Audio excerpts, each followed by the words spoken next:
바라는 것은 꿈에서까지 욕망하라. 모든 평범한 마음에는 천재성이 잠든 채 누워있다. 이 천재성은 강력한 욕망이 자신을 슬며시 깨워 실제로 발휘되기만을 기다리고 있다. 슬픔에 찬 형제여 잘 들어라. 성공의 빛으로 이어지는 길을 찾아 실패의 어둠을 헤매고 있는 당신에게도 희망은 있다. 당신이 지금껏 얼마나 많은 실패를 겪고 얼마나 깊은 구렁텅이에 빠졌는지는 중요하지 않다. 당신은 다시 일어설 수 있기 때문이다. 기회는 단 한 번만 찾아온다는 말은 단단히 잘못됐다. 기회는 밤낮으로 당신의 문 앞에 서 있다. 문을 두드리거나 부서 모습을 드러내지는 않아도 어쨌든 기회는 항상 그 자리에 존재한다. 만약 실패 뒤에 또 실패를 겪는다면 어떨까? 모든 실패는 결국 전화위복이 돼 당신을 단련시키고 인생의 다음 시험에 대비할 수 있게 한다. 아직 실패를 겪은 적이 없다면 당신을 불쌍히 여길 수밖에 없다. 자연이 선사하는 진정 위대한 가르침을 놓친 셈이니 말이다. 만약 과거에 실수한 적이 있다면 어떨까? 실수를 하지 않은 사람은 없다. 한 번도 실수한 적이 없다면 가치 있는 일 또한 한 번도 하지 않은 자일 것이다. 현재 당신이 있는 곳에서 당신이 원하는 곳에 닿으려면 한 번의 도약으로 충분하다. 어쩌면 당신도 다른 이들처럼 습관의 희생양이 돼 평범한 삶이라는 수렁에 빠져 있을지도 모른다. 하지만 용기를 내기 바란다. 탈출구는 존재한다. 또 어쩌면 재물이 이미 당신을 지나쳐 갔고 가난이 당신을 붙잡고 있을지도 모른다. 하지만 용기를 내기 바란다. 행복과 마음의 평화로 닿는 길은 존재하며 그 길을 당신을 위해 현명하게 활용할 수도 있다. 심지어 그 길이 그려진 지도가 너무나 간단해서 정말 그 길을 따라가는 것이 맞는지 진지하게 의심할 수도 있다. 하지만 마음의 평화로 향하는 길을 따르면 반드시 보답받을 것이다. 인간의 성공은 모두 욕망에서 비롯된다. 인간의 마음은 너무나 강력해 어떤 상황에서든 당신이 간절히 바라는 재물과 지위, 당신에게 필요한 우정, 성공을 위한 자질을 만들어낼 수 있다. 소망과 욕망은 서로 다르다. 소망은 우리가 바라는 무언가의 씨앗이나 맹아에 불과하다. 반면 강렬한 욕망은 우리가 원하는 바의 맹아이면서 나아가 성장과 발달을 책임질 비옥한 토양이자 햇빛이며 빗물과도 같다. 강렬한 욕망은 우리 머릿속에 잠들어 있는 천재성을 깨워 본격적으로 활동하게 만드는 신비로운 힘이다.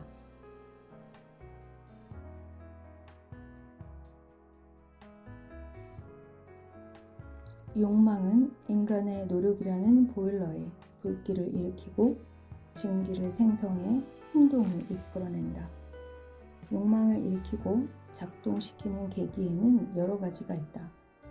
때로는 친구나 가족의 죽음이, 때로는 경제적인 어려움이 계기로 작용한다. 좌절, 비애, 역경은 언제나 인간의 마음을 자극해 전혀 새로운 경로로 움직이게 한다. 실패는 더 원대한 꿈을 실행하기 위한 일시적인 상황에 불과하다. 이 사실을 이해하면 맑은 날에 당연히 푸른 하늘이 보이듯 실패가 당연히 축복으로 돌아오리라는 사실도 깨달을 수 있다.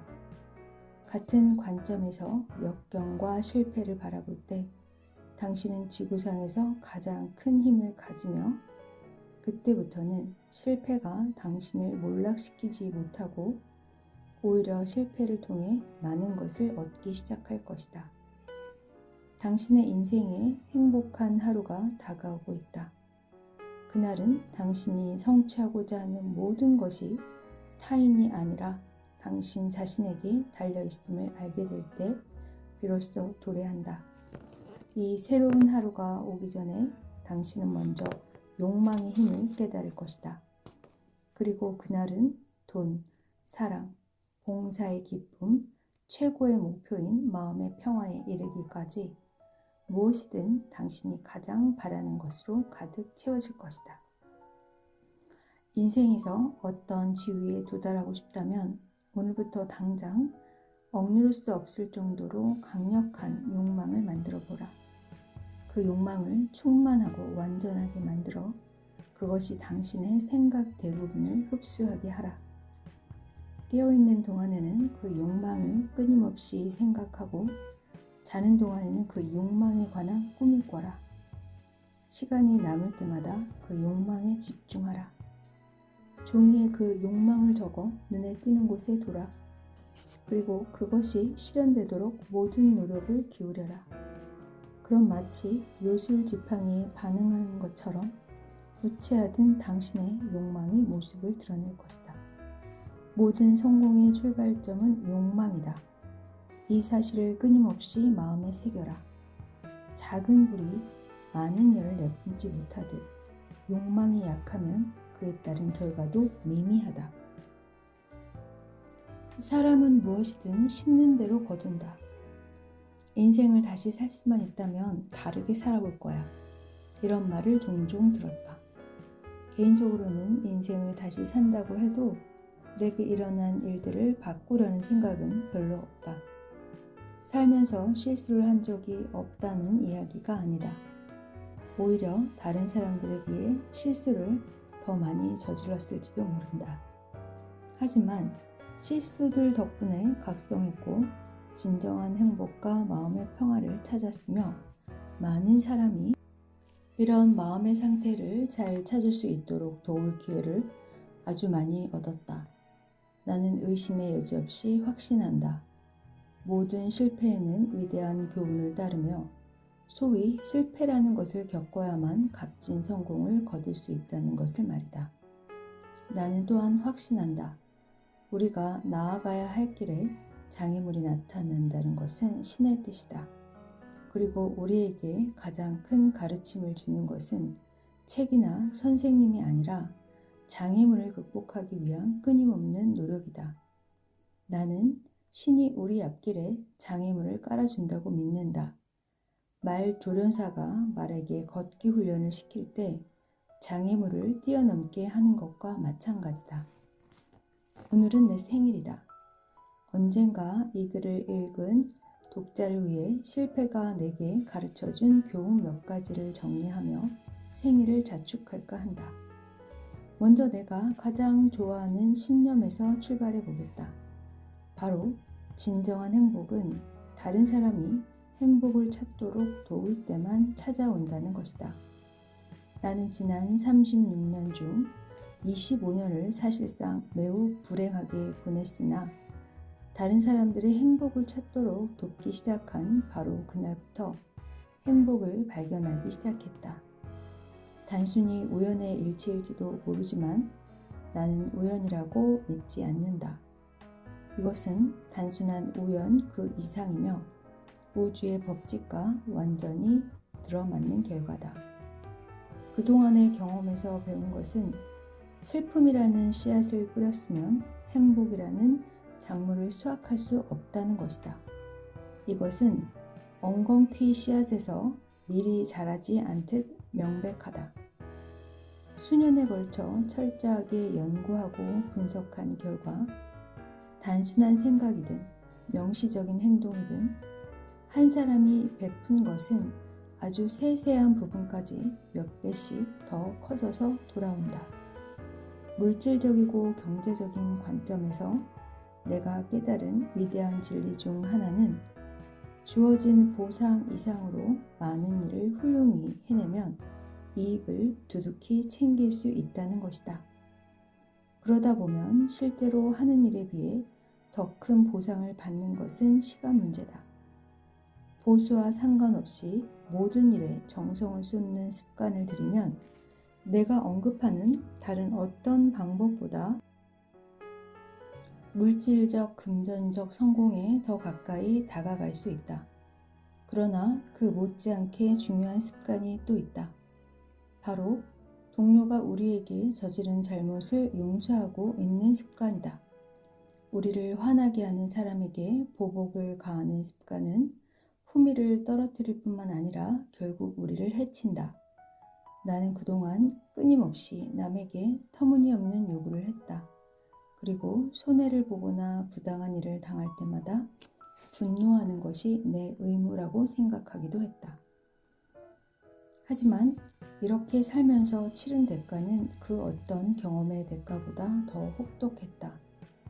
확신하건대 사람이 배울 수 있는 훌륭한 가르침 중 하나는 바로 자제력이다.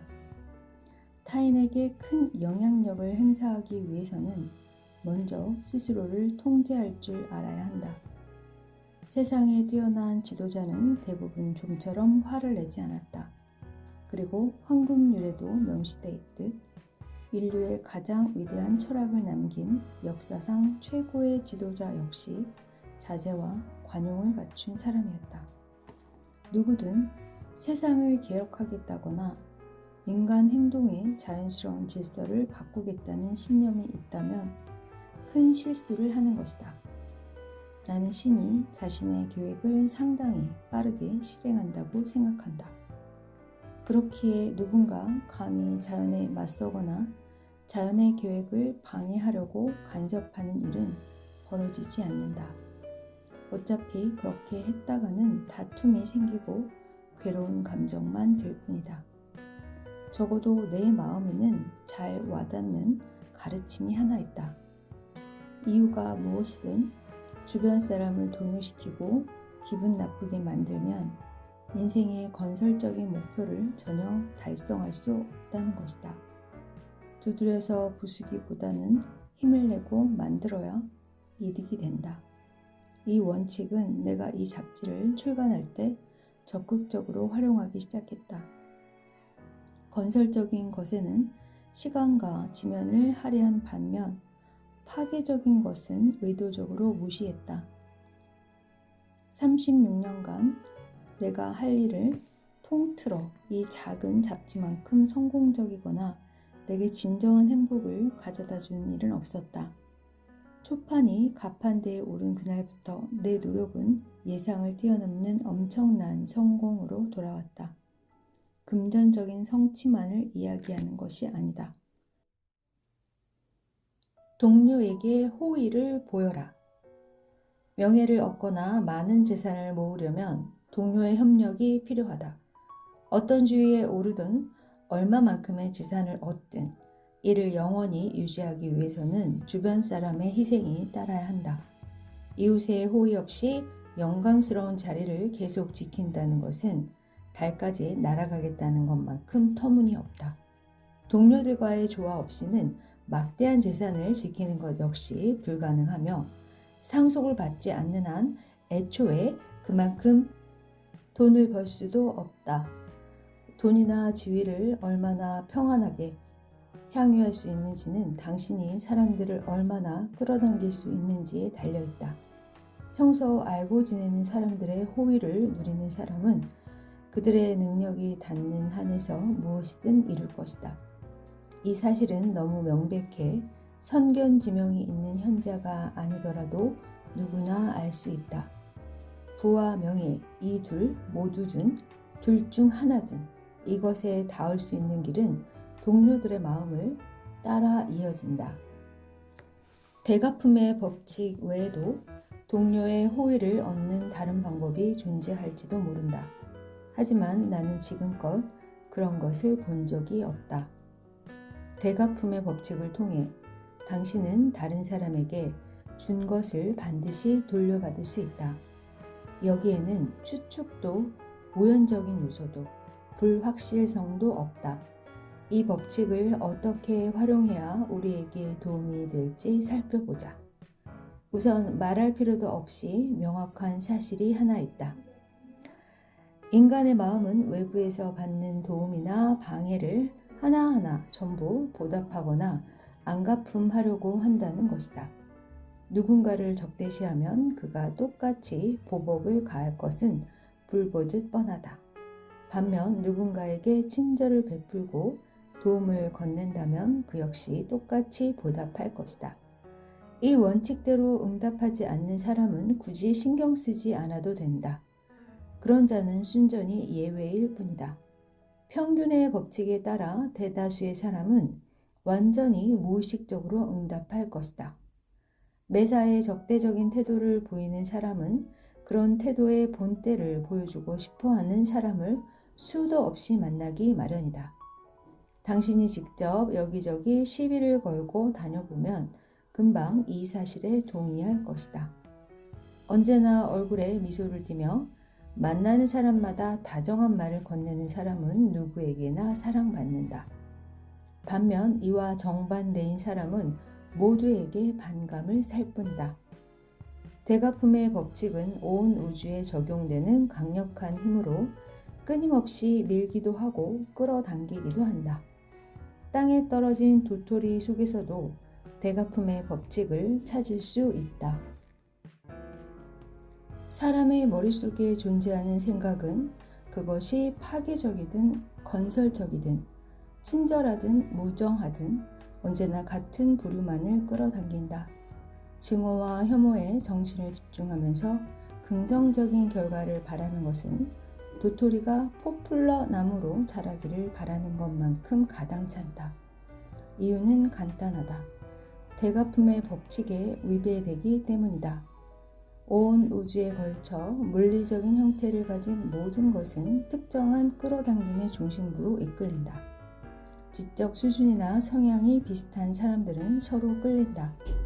인간의 마음이 다른 사람의 마음과 친밀감을 형성할 때는 상대와 성향이 비슷해 잘 어울릴 수 있을 때뿐이다. 그러므로 당신이 끌어당기는 사람이 어떤 부류인지는 당신 마음이 어떤 성향이냐에 따라 달라진다. 당신 마음의 성향은 당신이 선택하는 대로 얼마든지 조종할 수 있으며 그 결과 당신이 원하는 사람을 끌어당길 수 있다. 대가품의 법칙은 자연의 법칙이자 불변의 법칙이며 우리가 의식적으로 사용하든 그렇지 않든 항상 적용한다. 모든 일을 원인과 결과로 분석하라. 아직 랄프 waldo 에머슨의 가르침을 받지 못했다면 지금이야말로 좋은 기회다. 보상에 대한 그의 에세이를 읽는 것으로 시작해보자. 마음의 평화를 구하는 사람이라면 필독해야 한다. 에머슨의 에세이를 처음 읽으면 그리 많은 소득을 얻지 못할 수도 있다.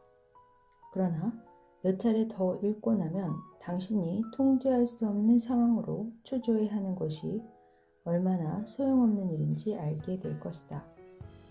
당신은 자연의 법칙이 영원히 변치 않는다는 사실 또한 깨달을 것이다. 그 누구도 그 어떤 방식으로도 자연의 법칙을 피하거나 좌지우지할 수 없다. 목적이 무엇이든 자연의 법칙이 잠시 작용하지 않게 하는 것도 불가능하다. 하지만 자연의 법칙이 불변하기에 얻을 수 있는 이점이 하나 있다. 자연의 법칙에 적응하고 자연의 법칙과 조화를 이루며 움직임으로써 이 법칙을 무시할 때 반드시 찾아올 끔찍한 결과를 피할 수 있다는 점이다. 자연의 법칙이 당신 뜻대로 작용하도록 할 수는 없다. 하지만 마음의 평화를 찾고 있다면 자연의 법칙이 당신을 마음의 평화가 있는 쪽으로 움직여달라고 할 수는 있다.